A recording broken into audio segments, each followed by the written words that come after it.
challenging than anticipated. And jump right on into the side and immediately will land a headshot onto Bjor, marching up on top of heaven.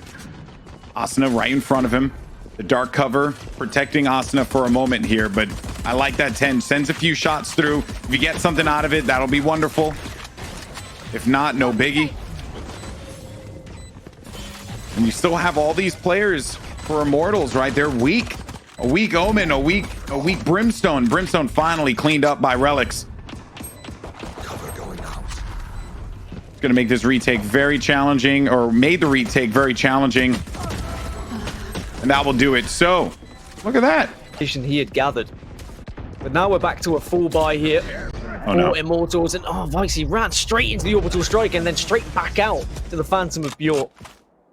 And for the first time, they'll get that early pick and have the player advantage here now, Immortals. So much that they used for that, but hey, right, if it works, you might as well stick with it. Now Asuna in the off angle here, waiting.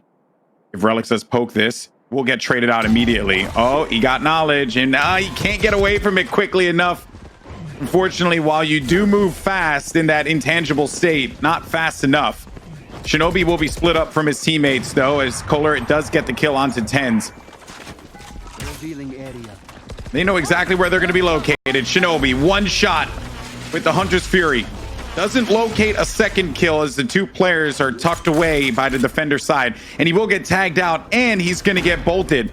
So location revealed. They can push this one if they so dare. But Shinobi! Oh, man, Shinobi, what a play. And that is 5 for KOLER. That's more than likely going to happen. It's just a credit to how good Asuna is. Now heads up, he is as well. Gets another kill on Relyks. That is going to hurt them quite a bit. Last player left alive is just going to be TenZ. In a 1v3 with a beaten up Cypher as well. Bjor is in a real rough spot here, and TenZ could just tailwind right through this if he wanted to. Oh, but did he hear him? He did. He saw him, but Bjor, even with just a smidgen of HP remaining, Asuna there with that Leer to give them that little protection, that freedom to move on to the site, and it works out.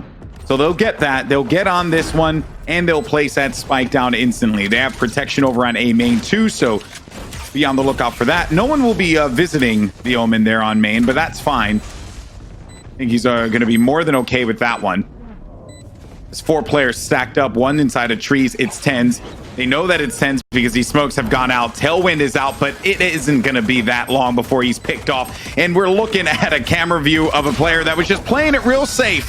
And I respect the... Go back towards B. Did we go to A short? Eventually, they decided on A short. And of course, they were so close on winning that round. But it's so difficult to actually do anything once you've got that mid control. If you're going up against a team that sits back and allows you to have mid, then you're like, well, okay, we've got middle. But what happens now? Where do we go? We're just going to be walking into angles. We're going to be walking into crossfire wherever we might be. You're almost hoping that people are going to get aggressive and push out. And speaking of aggression, Vice gets 2, makes it 3 with the Bulldog. Insane stuff from him. Asuna over by main, gets plugged there, and now only player left alive. It was Genghsta inside of the dark cover. Whether you're in camera, if you're defenseless and someone just peels you out of nowhere, it's not going to be good. But jcStani picking up one onto TenZ, and that's a really, really important frag if they're going to get back into this game. Desperately needed that one. If C9 wins this, they will be at match point. Orbital strike now is out. Genghsta, through all of that, gets that frag on Relyks. One player going to be inside of the of heaven, and just as I say that, Genghsta is going to make quick work of Shinobi. So goodbye. We'll see you for the next one. 4v2.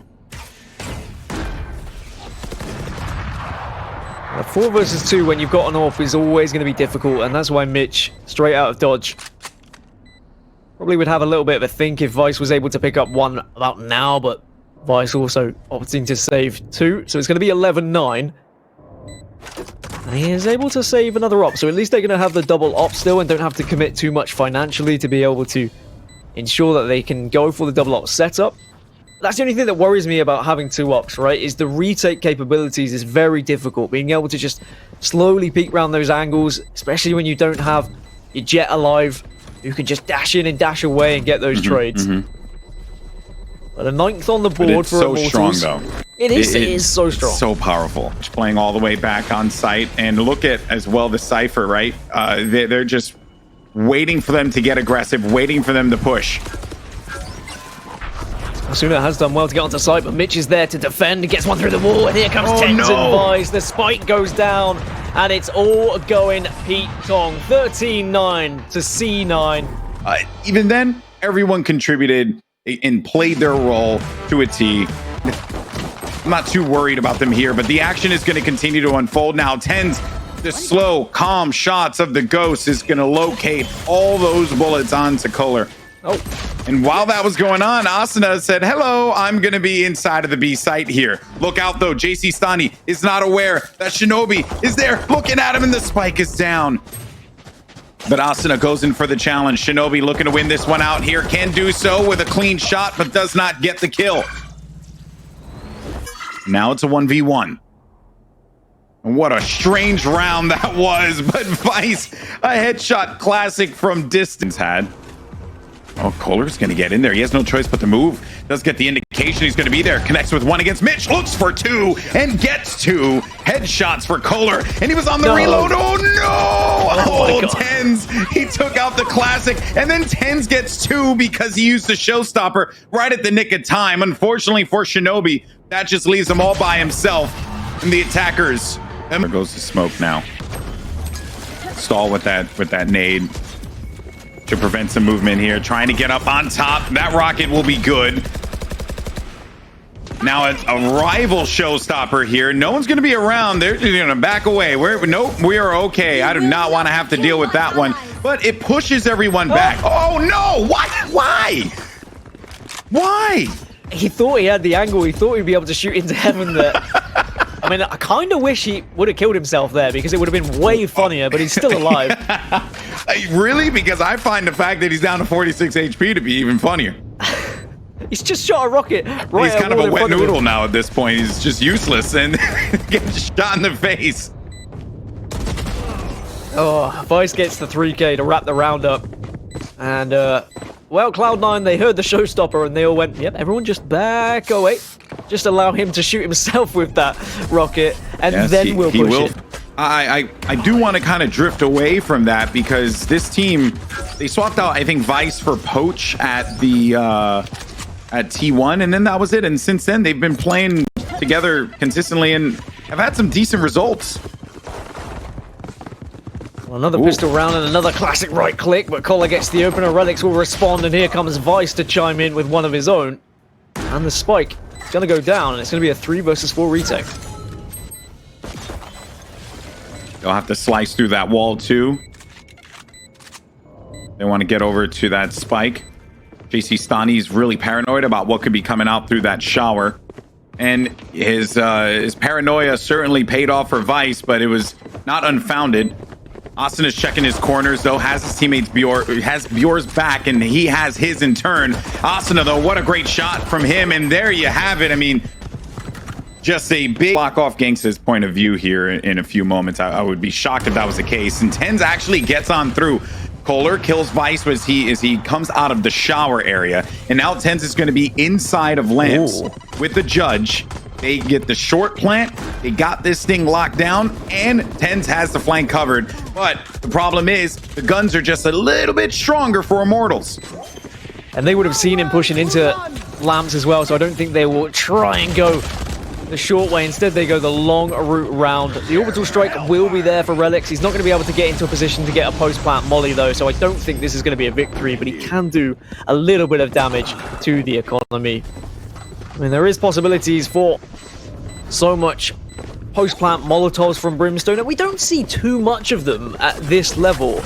And I think the reason why TenZ gets the kill, won't be able to get the double, but at least shinobi's there to get the trade. And you're okay with that. Not doing anything. Yeah, you're okay with that. For Cloud9, that is awesome. Hey, man, you just burned Showstopper. We got 2 frags. That puts us one step closer to winning this series. Yeah, things are looking good for Cloud9. 4 versus 3. 2 of those players are still in showers, whereas the majority of the team have rotated over towards B. So jcStani We'll hear a couple of footsteps here, but here comes Hunter's Fury just to try and get that information to see if anyone is in lamps. But now a countered Hunter's Fury comes out, and jcStani does his job on site, but it is still going to be a 2 versus 3. Genghsta did a little bit of work with the Hunter's Fury. This is going to be a tough retake.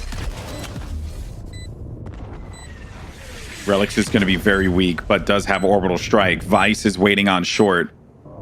KOLER has had his shot be like outstanding today. Whether or not that'll be the case on short, though, we'll see. He's checking all the angles, all the corners, seeing if anyone's going to be coming around the flank. Maybe they've decided we can't push this one effectively. Let's just save our weaponry, count our blessings, and go into this next round and hopefully keep them away from getting match point. Yeah, Genghsta just kind of hovering around, seeing if any kills were going to be picked up by his teammate, but that op is so important. Cloud9, they're moving on in this competition. Mitch is lower down on the scoreboard, but I want to give him a shout out.